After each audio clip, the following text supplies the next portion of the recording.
Hey viewers, my name's Kara. I'm your host for Tuesdays here on the Pagan Perspective. This week we're talking about what our ideal IRL pagan communities would look like.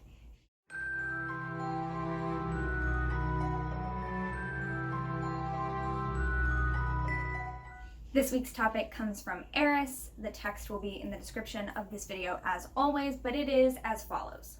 What does your ideal IRL pagan community look like? What events, workshops, shops, or markets would there be? What kinds of things do you think are important to have as a support network, in particular for pagan people, and anything else you can think of? So firstly, just in case anyone watching this doesn't know, IRL stands for in real life. So what Eris is asking is not about our online pagan communities, but what would our in-person communities ideally look like? So I think this topic fits in really well this month because it is Pride Month and we've been talking about anti-racism, protests, everything like that. And a big thing for me, definitely, and certainly something that's particularly on my mind right now, is that my ideal pagan community would be accepting of all races, all ages, all gender expressions, all sexualities, all romantic identities, all backgrounds, all lived experiences, all classes, everything like that. So inclusivity and intersectionality are really important to me. That is something that would definitely be part of an ideal in-person community for me. I wouldn't want to be in a community that was only for people exactly like me, And there are times where individual groups will have an event or a group that is just for their group. And I think that's not only fine, but is also really necessary for healing for some oppressed groups. So that's not what I'm saying at all. But the ideal community for me would be a place where I know that everybody is on the same page with essentially just not leaving people out specifically because of an identity that they hold. It would be more about like, if you're just a jerk, then yeah, maybe we don't want to hang out with you, but it would be because you're objectively a jerk, not because of, not because you used to be a Catholic, or not because of the color of your skin, or not because of how much money you make, or how much experience you have in magic, You get where I'm coming from. I don't really have to harp on that. That's definitely something that would be part of an ideal community for me. And also, I feel like this is a big reason why the closest IRL place where I have felt like I'm in what I consider closest to my ideal community is the reclaiming tradition, because it is a tradition that was created with social justice and activism already ingrained in it. It's already part of it. So that's not to say that every person within that tradition, that we all agree on the details of every individual thing that we believe in. And I think that's true of lots of working groups. But the overall wider ideals, our overall wider values are things that we can share. And so if we disagree on some details, that's very different than wholeheartedly disagreeing on major values and who we value as a person, who we value as a witch. So those are things that would be ideals for me. That's the biggest thing on my mind right now for sure. What events, workshops, shops, or markets would there be? I actually, in the past couple of years, have said that I feel like some of the events that I have attended over the years, when I first attended them years ago, they seemed very different than they are in more recent years. And I've been questioning, is that because years ago I was a beginner and I simply saw them differently than I do now? Or is it because what I'm looking for as a practitioner and what I'm looking for or expecting out of community has drastically changed over those 10-ish years?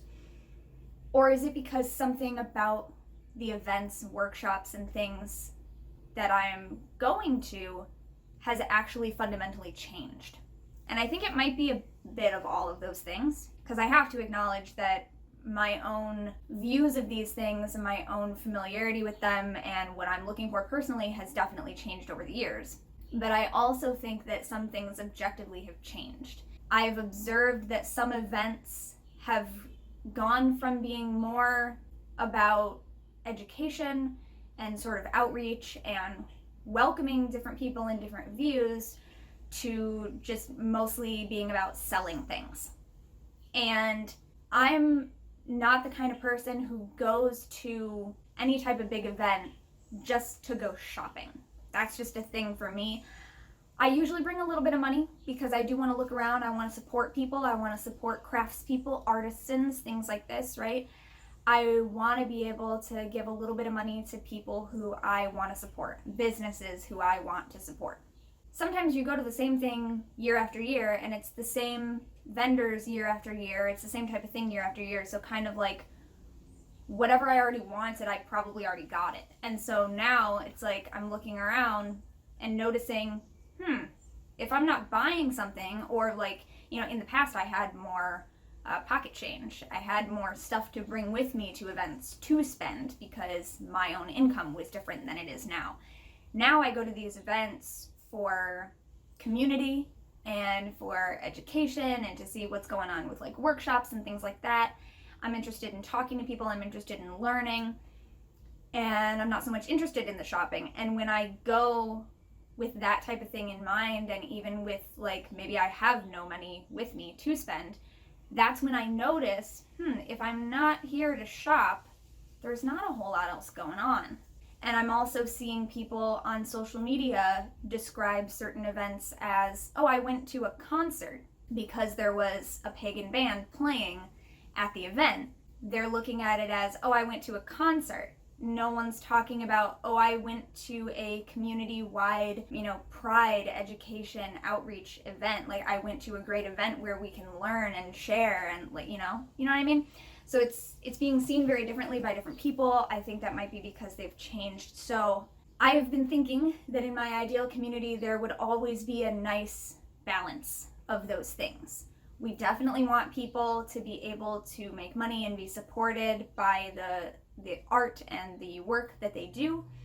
I think ideally, even for me, workshop presenters and teachers and ritual leaders would, if not be paid, would be able to accept tips or something like that. I think that it would be great if that was part of the culture as well. Because currently a lot of the events that I go to, even the events that I am specifically requested to be there, where people want me to lead a ritual or give a workshop because they want my work to be presented, I'm not paid for those things, but I also have no opportunity to make money doing them, and I have to spend money to travel. So I think it would be nice if it was kind of like built into the culture that since workshop presenters and ritual designers and things like that are volunteer, that maybe people are encouraged, if you learned something, if you really liked what they did, leave them a tip, If we're all bringing money to buy things, we can also pay teachers for their time and education, I just think it would be nice if something like that was kind of built in. That would be ideal.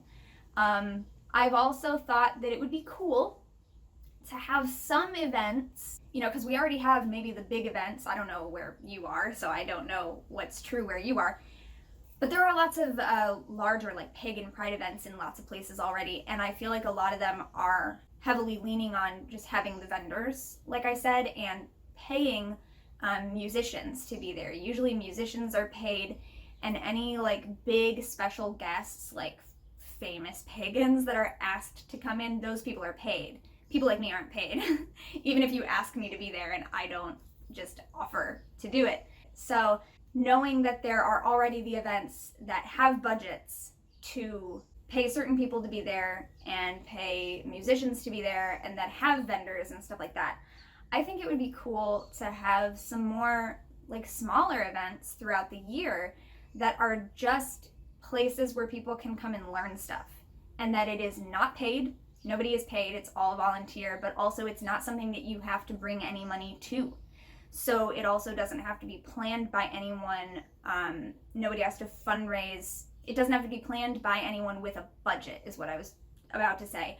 Nobody has to like fundraise in order to have a budget, because no money would be necessary to put it on. It would be, you would meet in a place where you can reserve a room or a space, an outdoor park pavilion, something like that, where you can reserve it for free, and everybody can just show up and learn and share.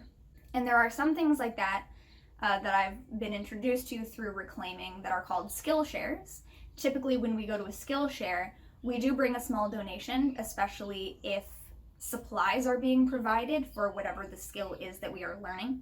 Or it might be something where you ask people to bring their own of whatever it is that you're going to be learning. So let's say somebody wants to do a free tarot workshop and just kind of work with people on tarot basics. Maybe you want to allow people to practice giving each other readings. Then you might say, bring your own tarot deck. If you don't have one, we'll have a couple of extras that we're willing to let people borrow, and then at the end you will return those, you know, something like that. Or if it's going to be a workshop on candle magic, you might say, bring a couple of your own candles, any kind of candle you have, bring it and we'll show you how to use it in magic. You know, I think more offerings like that would be fantastic. I also think that sliding scales are really cool. Sliding scale payments for things, that is also something I've only recently been introduced to through Reclaiming, and now I'm noticing more people doing it, people who are becoming more aware of accessibility issues and financial accessibility, and trying to be anti-capitalist, anti-classist, all of these things. Learning that, you know, maybe some people can afford to pay more and others really can't afford much at all, if anything. So setting up a sliding scale where people who can pay more are encouraged to do so, because maybe there's a set price in mind for how much a thing will cost per person. And then people who can pay above and beyond that, when they do, in essence, they are helping to pay the way for people who cannot afford as much.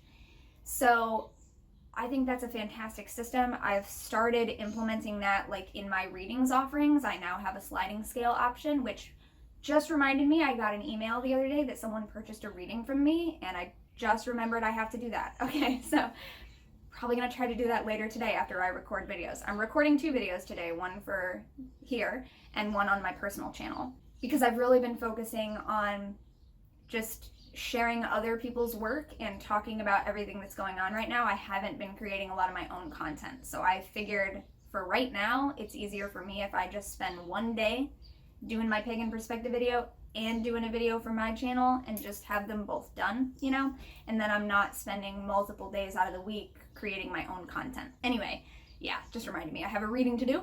But yeah, so I've started implementing that in that way. When I offer online courses, I offer them at a sliding scale.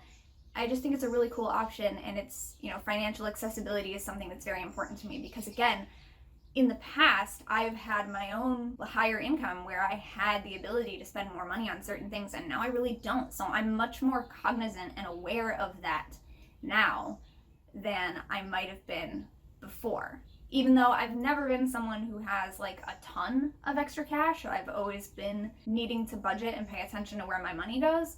I used to have more spending money, you know? I used to be able to go and buy more secondhand, half price books, for example.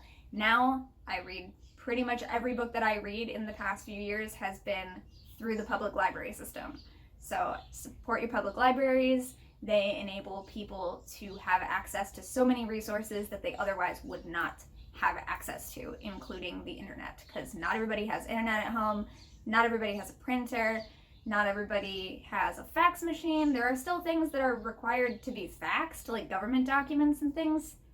What's that about, right? But like, yeah, not everybody knows how to do certain things. Not everybody knows how to use a computer.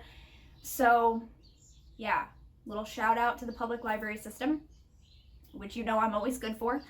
Yeah, so shops, markets, workshops. As far as shops go, I mean, I think it's cool that, first of all, I think there should be more shops in, if not more locations, somehow I wish they could be more visible to people. Because I meet so many people all the time who are like, there's nothing around me, whether that's pagan events or witchy shops or whatever. They're like, there's nothing here, there's nothing around me. I'm like, oh, where are you from? And they tell me. And then I, whether I already know it because it's in my area or I look it up real quick on Google, I immediately find multiple things in their area.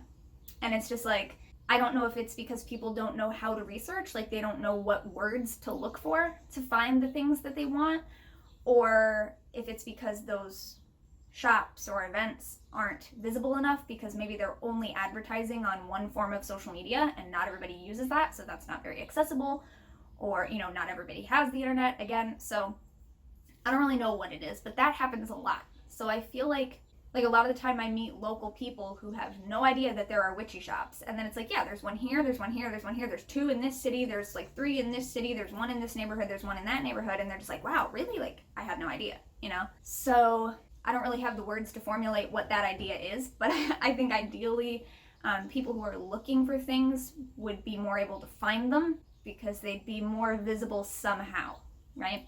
So if there are enough in kind of different locations, then I think it's cool if they kind of cater to a wide variety of things so that no matter where you are, there's a shop near you where you can get something for what you're looking for. Now, on the other hand, in places where there are multiple, I think ideally, if there are like 2 shops pretty darn close together, like if you can get to one, you can also very easily get to the other because they're pretty close. I think ideally, those shops would have different specialties so that it wouldn't feel so much like they're in direct competition and that people have to like pick or choose which one they want, because if both have generally the same items, then it's like maybe you have to choose which one you want to support, or you'd say, all right, well, I'll buy this type of thing from this shop and this type of thing from this shop. But also ideally, shops that are nearby would support each other as well, and it wouldn't be about competition, which I feel like has been the case in a lot of places where all of the pagan witchy shops, they kind of like work together. They a lot of the times might buy from the same supplier, so they have the same like retail value. So some of them that have the same items for sale, for example, you won't go to one and it'll cost $10 and then you go to the other one and it costs $20. They talk and they use the recommended pricing, so no matter which one you go to, you're going to pay the same price for the same item. Lately, I know there have been some in my area, and I don't know about, again, wherever you are, but there have been some where I've heard people say, I went into this new shop and they're selling all these same things for like $5, but at other places they're $15. And so now, of course, people are going to the shop that's charging less. So newer shops are kind of coming in and undercutting the businesses that have been there as pillars of their local pagan community for years. And that to me does not feel ideal, I will say. So ideally they would be supporting each other, they would be talking to one another, and maybe, like I said, if they're that close together, maybe they would become known for different specialties so that people would have a reason to go and support all of them, And I mean, maybe not, because maybe one of them is going to specialize in something that you just don't do in your practice, and that's cool. But you know what I mean?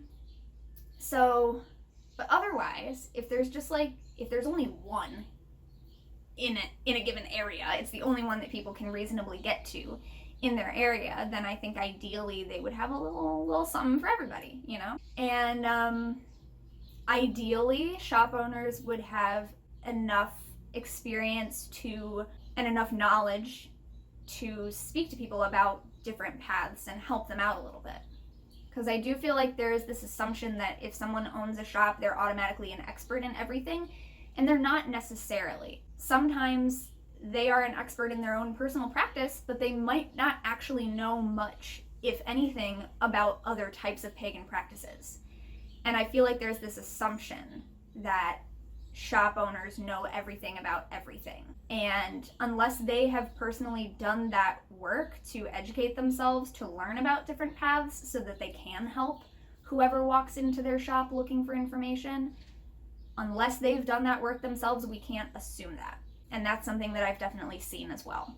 So those are the things that I think of with shops and workshops and markets. What kinds of things do you think are important to have as a support network? I mean, just in general, having a support network, I feel like, is really helpful.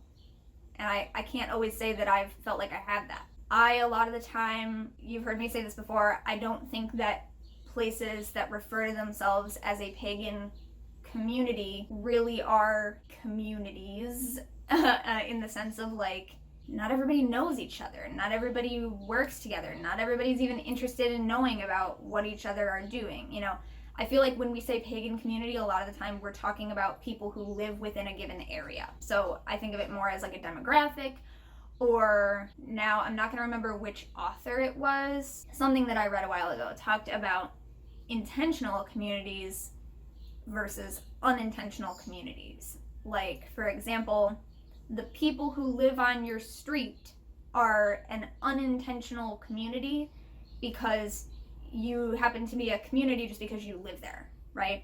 Whereas an intentional community might be like your coven or your grove or your circle or whatever, a group that has been formed with intention, that you are purposely coming together for a specific intention, for a specific purpose, as opposed to like, everyone who lives in my town is a community, but that's an unintentional one. It doesn't have an intention behind it. It's because we live here, you know? And I feel like that distinction helped me a lot with what I've been talking about with pagan community versus what I feel like is really like my personal community, like my people, you know what I mean? A lot of us are pagans, but we might not view every other single pagan in the world as like our people, or really being in agreement or in alignment with our values and things like that. So I think having a support network is important in the first place. Having people who you feel like are your people, who you feel like you can go to with problems, who you can ask for support, ask to listen to your problems. And again, for me, that's been in reclaiming. And I've even attended workshops that were offered that are about how to listen to someone else's problems without just trying to fix it for them or tell them like, oh, you're just being silly, that's not a real problem, like get over it. But really like how to sit with people and share space with them and hold space for them to have their feelings and know that they are valid, but then not try to fix anything if that's not what the person wants, you know? And that's something that is learned. That's not something that everybody gets right away, right? If you see someone crying, we're mostly taught to like get them to stop somehow, right? Like comfort them and console them so that they stop, or give them a tissue so that they can get rid of the evidence of it. Whereas in intentional community, we might be taught to sit there and witness what that person is feeling and not try to stop it and not try to fix it, because we're taught to not view it as a problem, you know?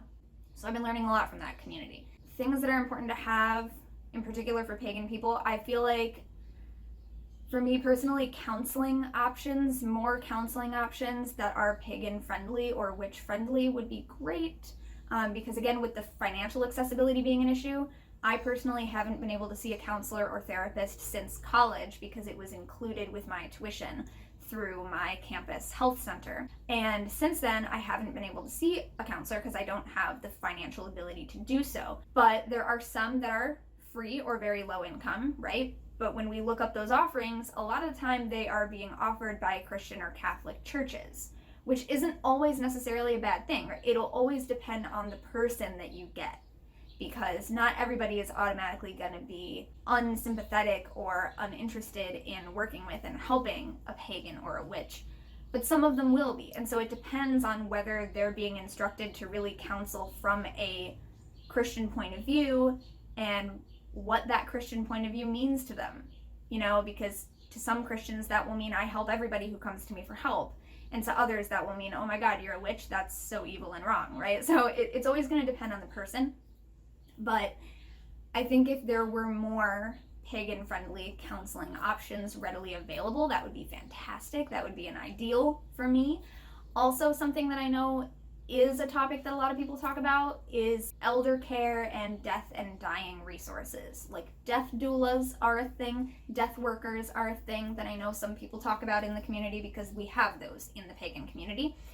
But for example, through the Buckland Museum, and then the Buckland Museum passed the question on to me because I work there, someone asked about how pagans deal with death. What services and support do we have around the dying process? And luckily, last year I had just read The Pagan Book of Living and Dying by Starhawk and M. Macha Nightmare.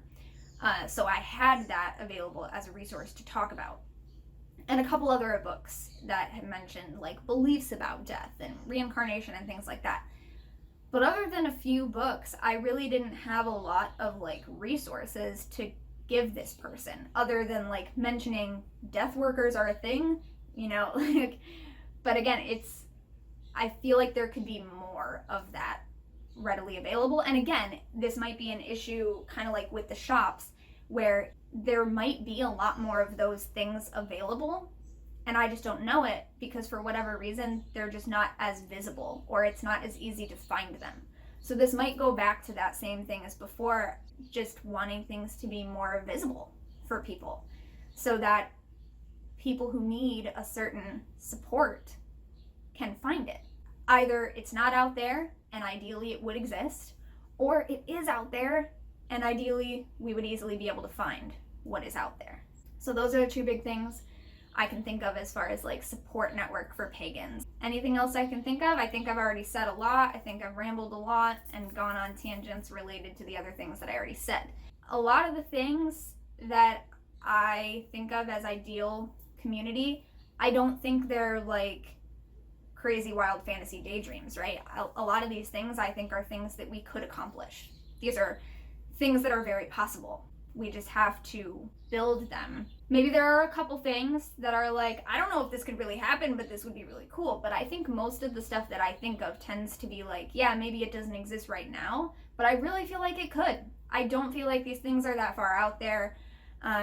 So some people might say, oh, idealism, that's all fantasies and daydreams, but I think it's pretty realistic as well. Just because it might not exist right now doesn't mean that it can't, and doesn't mean that it doesn't exist in some communities. Like, some people are doing these things. Some places do have shops that work together and talk and support each other and don't undercut each other, and it's about building up their local community and providing access to resources that people want and need, and it's not about competition, like that's not how it has to be everywhere. That's just one example.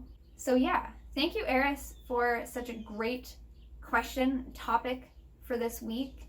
And yeah, I guess another way to wrap this up for me is that it would be ideal if individual communities, and again, maybe I should have said this before, I'm not talking about the entire pagan community, right? Like this overall, like everyone who identifies as a pagan. I really think of it as more smaller individual communities. And so I think it might be an easy way to wrap it up to say it would be ideal if communities could cooperate to decide what is best for each of their own communities.